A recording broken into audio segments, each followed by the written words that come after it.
why is this weird? We talk every single day. I don't know why this is weird. All right, guys. Welcome to the Role Models podcast. We're very excited to have you guys. This is episode 1, so expect a little bit of experimentation and some mess ups along the way. We're still learning how to use the camera switcher. So if it's on one of us for like half the episode, that's my fault. Okay, and I'm going to try to not make that happen. He's getting better. It'll be okay. I'm getting better. I started 10 minutes ago. Yeah, I was going to say we just started practicing. This is Carlos. You'll probably see him in most of the episodes, like legitimately. He likes to hang out and he'll probably try to eat the plants, but Yeah. Go ahead. Why are we what is this? Yeah, you guys. So I know everybody's a podcaster, right? I know it's pretty funny, but we were just at a conference a couple weeks ago, and people were talking about podcasting, and we got really excited about it because we love having conversations with interesting people anyways. And so we thought it'd be fun to put it on the internet so that you guys could watch.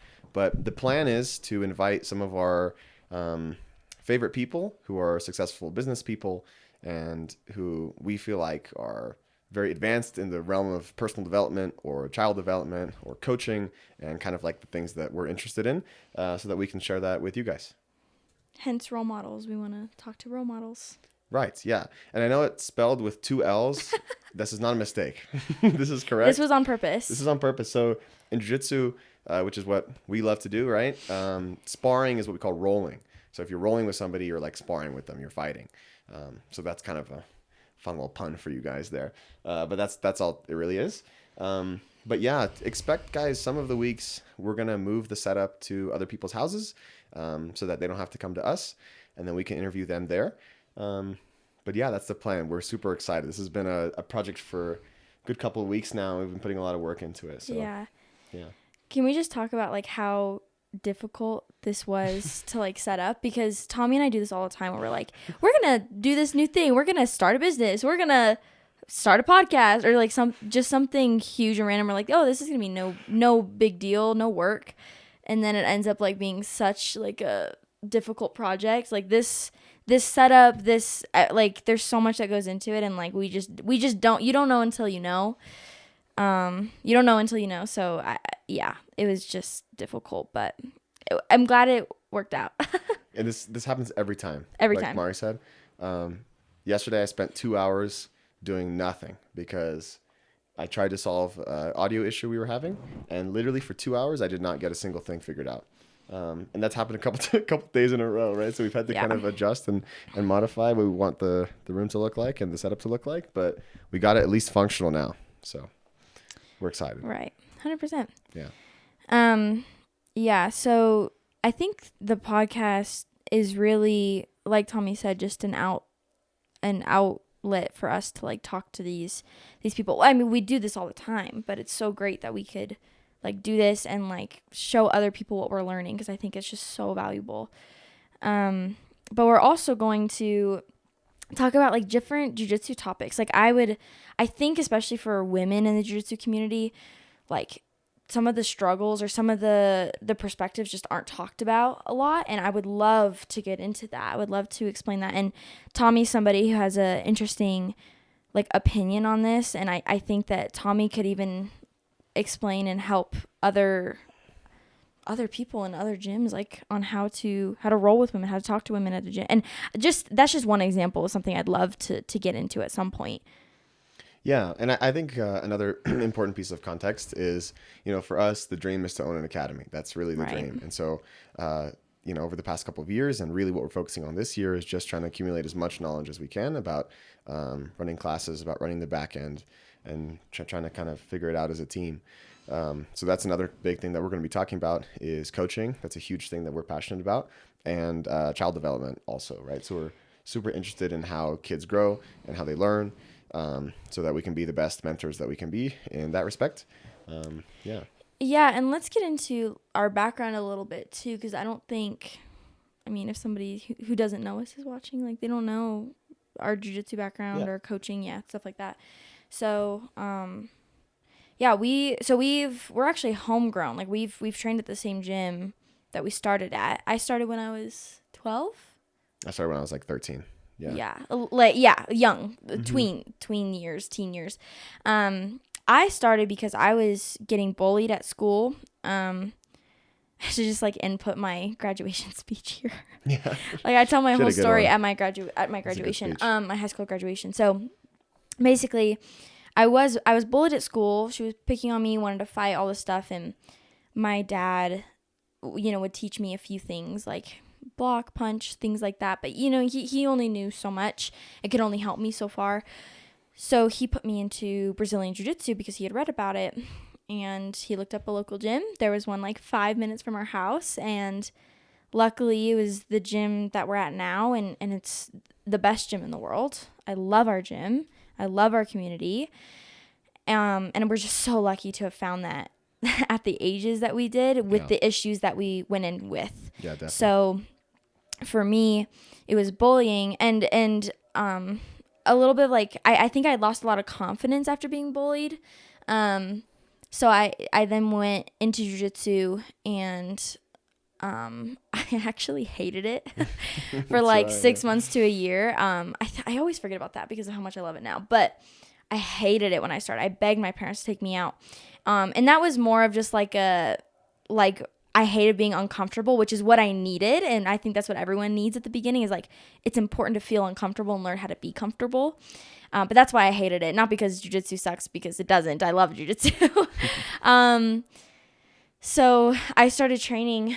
How long have I been training now? I want to say 6 or 7 years, but then I would go crazy, and my students would like go crazy for a second. It's so bad, you guys. It's so bad. We're even making the jokes. It's like so embarrassing at this point. But I think it has been about. It has been about 6 or 7 years. So literally. So, oh gosh. This is the problem with us doing a podcast because we're so like ADHD. We just want to like make jokes the whole time. Okay, so. Yeah, I've been training about that long. I got into the adults class actually pretty early. Like I was in the teens group, and then when I was 14, I moved up to the adults. So like after about a year, my mom started a year later too, which was amazing, and that's a whole other story. So, and then a year later, I started teaching as well. What's so great about our gym, and I advocate this for like any other gym, which is like our professor invited the younger, less experienced but mature teens into his coaches program. So we had the ability to learn how to teach starting at like 13 years old, which was great. And I know some gyms are kind of picky about who they let in their coaches program for their kids classes, but our professor is so great, and he let that development happen. And yeah, I think I started coaching when I was like a orange belt, something like that. So now I've been coaching 6 years, and then been doing the competition class, which is the main class I teach now, for 2 years. Kids comp, yeah. Kids comp, for 2 years, 3 years, something like that. Yeah, it's been awesome. Yeah, it's been fantastic. And then Tommy recently joined that, and it's been the best addition, and the class has never been better. But yeah, I mean, yeah. So basically, bullied, love jiu-jitsu, taught. And that's where I'm at now. Yeah. Yeah. What about you? Yeah, I mean, we have like the same story. Basically. Yeah, basically. It's pretty straightforward. But yeah, for me, we met somewhere in there too. Yeah, right. Yeah.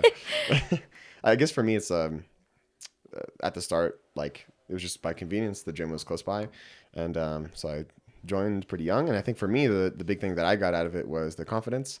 I was a super anxious kid. I still am, but so much better now. And I attribute basically all of that to training and being able to hang out with adults, right? And so instead of hanging out with people my age, I'm hanging out with professionals and mothers and fathers and people that I really look up to. And being able to talk to those people every single day, I think really kind of gave me a confidence boost. But yeah, just like Mari, I've been training for, I think, 8 years now, almost, and teaching for like 7. So like Mari said, our professor had us teaching pretty early, and bless him, because we were not great. We were terrible. We were terrible, not great instructors when we first started, but he let us fail and let us figure it out, which was super cool. But yeah, now I'm teaching adults, which is super fun, right? I love teaching the kids, of course, but teaching the adult classes is a whole nother thing, right? I teach the fundamentals group, and I teach advanced class, and it's just so much fun. And then of course kids comp with Maury. But yeah, I feel like there's so many. Oh yeah. I feel like there's so many other programs that we teach that we just like forget about. Yeah, that's true. Like we do like random You do women's class. You forgot about that. Women's class. Yeah, exactly. Like you're just like so many. Once again, I think this is different in our school. Like we just offer so many amazing programs. Yeah. So many options for different people, for different situations. It's fantastic. How do you feel like younger you would like feel about like you teaching adults now? Because I remember when you first started teaching adults, it was like, I don't know if I can do this. I don't know if this is possible.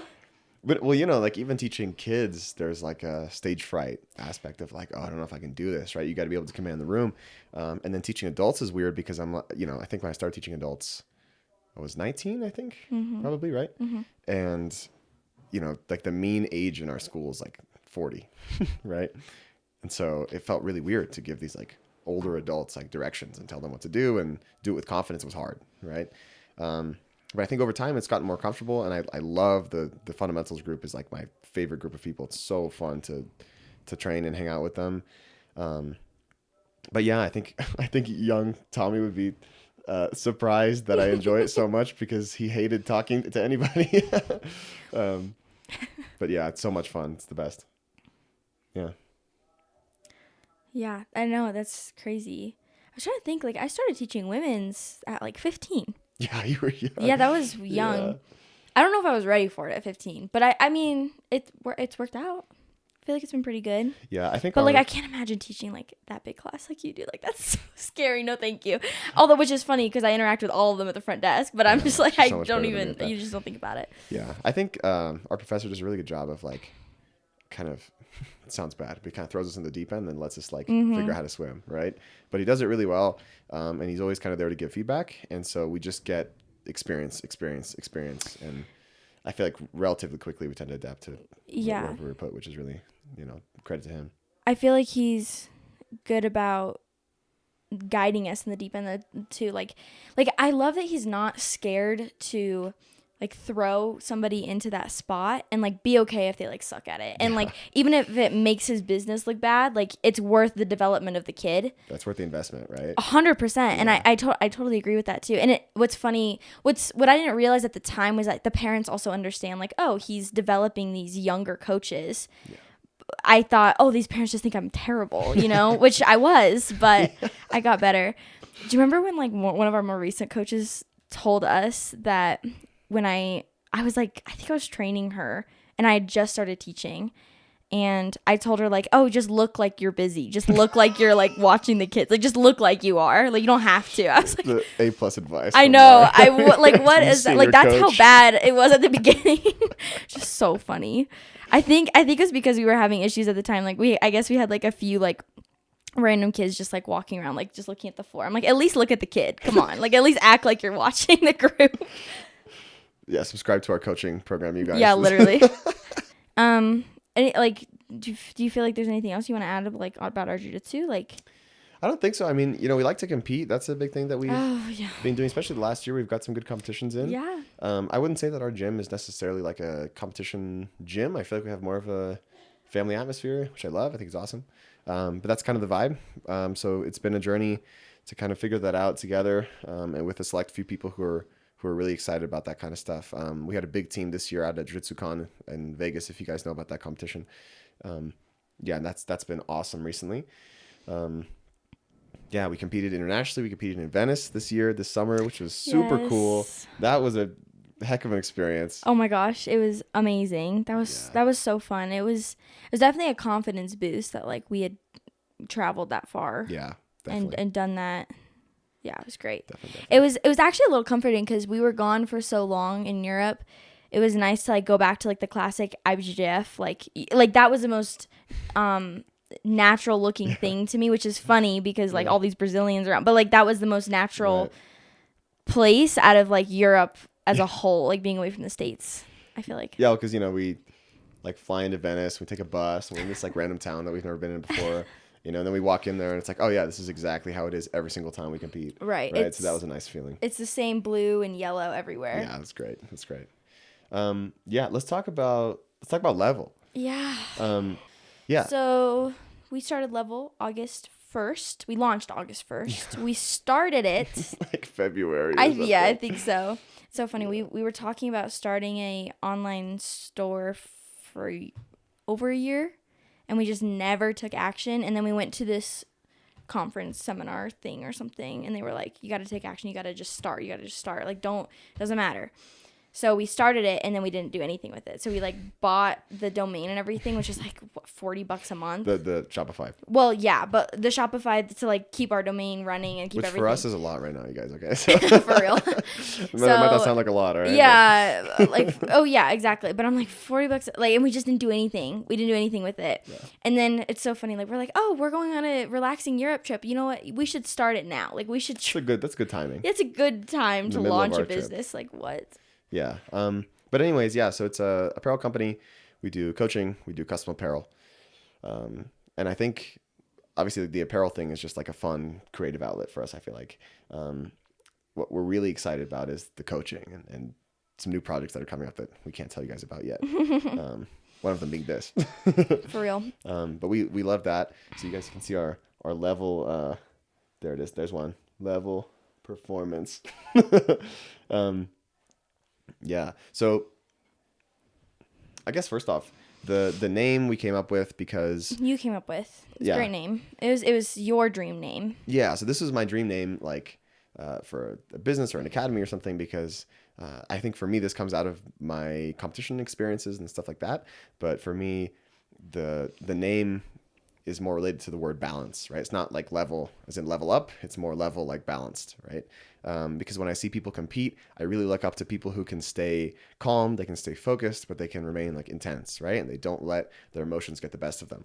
And I feel like that's so important in what we do teaching kids, right? That's kind of what we're trying to teach them.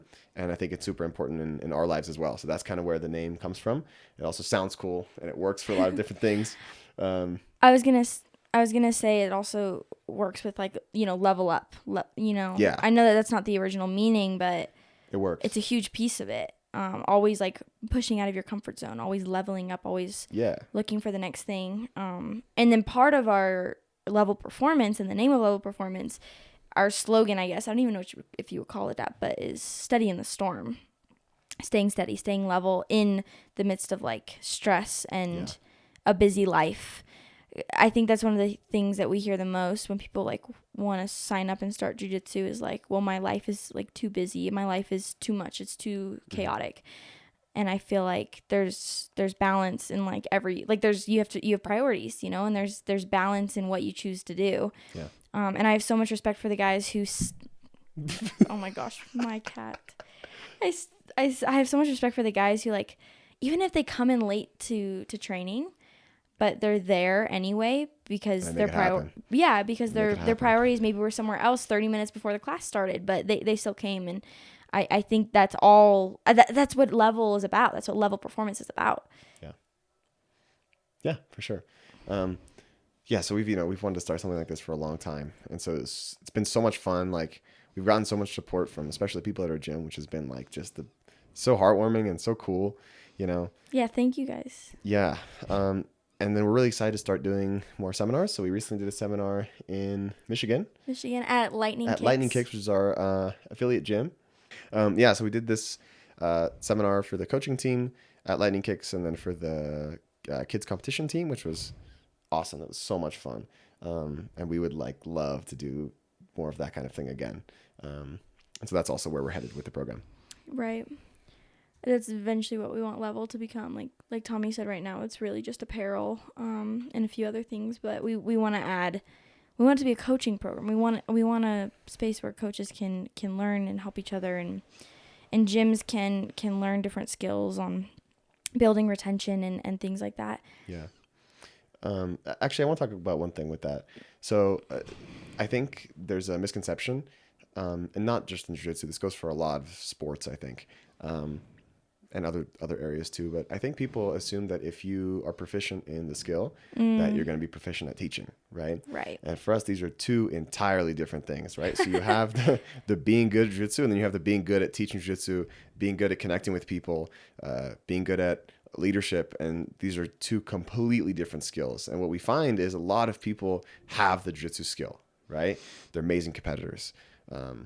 They're incredible. They're amazing practitioners. Yeah, great practitioners, right? Their technique is phenomenal. But communicating the technique, making people feel cared about, right? Being able to communicate something to somebody on day one and have them leave the class with, some understanding of what they did, I think is it's a skill. It's a skill, and I think it's overlooked, to be honest. And so that's something that we put a lot of time into. Something that we're really passionate about is the coaching side, right? Is how do we make people feel like it's an experience when they come into our gym or they take our classes. They feel the atmosphere. They feel the community that jiu-jitsu offers as a whole. Yeah. I totally agree. I think that's a huge part of it. And like Tommy said earlier, we want to own a gym at some point. So Level was a way for us to learn the back end of running a business, a very small business, very level 1. This is level level 1 1 out of like running an academy, of course, but we still learn like basic marketing skills, basic, store setup, things like that. And that's the biggest reason why we started Level was to learn that for us. And Tommy's I forgot where I was going with that in terms of like the coaching and how those skills are completely different. But that's the other thing though. Like you're good at a sport, you're good at coaching, but you still have to understand the business. You still have to understand the back end of it. Yeah. Definitely. Yeah. Like that's another skill. That's another side of running an academy. Yeah, 100%. Okay, let's talk about why we do what we do. Why we love what we do. First of all, like I truly believe from the bottom of my heart that we are changing kids' lives. I think not only like the sport does it itself in a lot of ways, yeah. But if you have a coach that cares about you and shows you that they care about who you are, what you like, how you learn, I think that makes a huge difference in a kid's life, especially a kid who may be struggling. And I had a coach like that, and that changed my life. And I want to do that for so many kids. And at this point, I'm not coaching as much as I used to. So I love teaching jiu-jitsu. I love working at this academy because I see literally every day the transformations that people go through. Yeah. Like I can name 5 that I saw today of a person who has changed their entire life because of jiu-jitsu. Not because they needed to, but because like it naturally happened for the better for what they needed. And I love seeing that. I love seeing that impact. And it makes me feel like what I'm doing is making an impact on people and in our community as a whole. Yeah. Yeah, 100%. I feel exactly the same way. And I think jiu-jitsu fills this niche of it's like an artificial struggle that we can create for kids to build resilience and honestly, and for adults too, right? I think like our professor always talks about this, right? But like our brain is designed for lions and tigers and to be scared of what's in the dark, right? Because it's going to come eat you. And now that we hold on. Go ahead. What's Tommy's saying it this way because this man like half raised us. So we've heard this thing, like, so we've heard some of like when we say, oh, our professor talks about this, like we've heard it probably 100 times and we love that. Yeah. That's why he's saying it like that. Yeah, that's what I'm saying like that. Yeah. So, like there's no lions and tigers and bears anymore, right? That are at least going to try to kill us on a daily basis, So, all that anxiety that's built up is there for a reason, but we don't really have a purpose for it nowadays, right? And so I think it's so important for people. Okay. Go ahead. God. I'm sorry. Go ahead. That was good talk. Go ahead. All the coaches at the gym call me Unc now because I'm the oldest on the coaching team. Which is funny because we used to be the youngest. I'm 21 years old. Anyways, we have all this anxiety that's there, right? And I think jiu-jitsu fills this niche of like you get to fight and you get to practice fighting and get some of that out, right? And I think for kids nowadays also there's so much screen time, right? There's such a lack of social interaction for their ages. I mean, especially with the COVID group that's been coming through, right?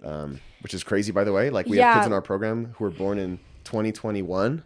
Which is insane. But back up for a second because we have kids who like during the critical part of like socialization were not socialized during COVID, which is so unfortunate because we truly see a difference in the students who had to deal with that isolation versus the students who didn't. Like I swear, like when we first started teaching, the 4-year-olds at that time could comprehend, this is very unfortunate, could comprehend and understand and keep up with a lot more than the current 4 to 5-year-olds. And that's not for every single kid, so I hope nobody takes it that way.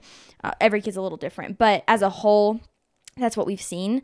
It's just different. Like, you know, you don't have the social interaction that you need to as a kid. And then on top of that, screens are taking over. And I know I sound like a grandma when I say that, but it's true, even for myself. But for kids, it's so important that they like don't go on screens. And I think that's there a lot. And we see the difference, which is unfortunate.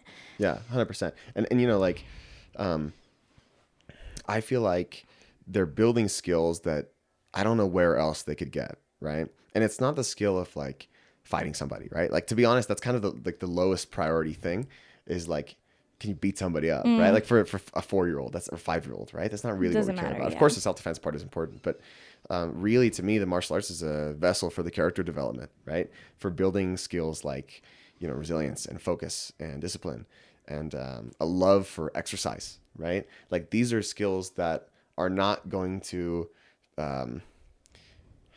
impact them in the next week. Like, these are skills that are going to impact them until, you know, for the rest of their life. And I think that's what's so special about it. It's not just that we like jiu-jitsu. Oh, it's cool jiu-jitsu, right? Like, it's awesome because of the long-term impact that we have. And on adults as well. I mean, there are so many people at our gym who this is their happy place, us included, right? Where if I'm feeling down, if I need to pick me up, I go to class and I have all of my favorite people there who support me. And I think that's so special for people. There's not a lot of places, I feel like, for adults to really gather in that way, where you have physical contact with people, and it's like normalized, right? And it's fun. Like, it's a good time, you know? And I think it's really special. I was going to say, I feel like if anyone's listening who like isn't familiar with jiu-jitsu, like Tommy said, the fighting part is like when I think of the word jiu-jitsu, I don't even think of like, oh, I'm fighting somebody. It's self-defense. Like, I don't even think about that. I think about the transformations. I think about the character development for kids and adults that happens. I think about the strength, the confidence that it builds, the community is the biggest piece, at least for me. And I think we're really lucky in our gym. Like, I think that's a huge piece of it. Yeah, definitely. But the community is huge. I remember, like, I forgot, I think it was in my psychology class in high school. I learned about like some group that like lived longer, and the biggest correlation they could find was like the fact that they had a community. Yeah, the blue zones, right? Yeah, that's what it is. Okay, yeah, I forgot what that was called. And I think that's huge, and I think that jiu-jitsu gives that to people, which I love.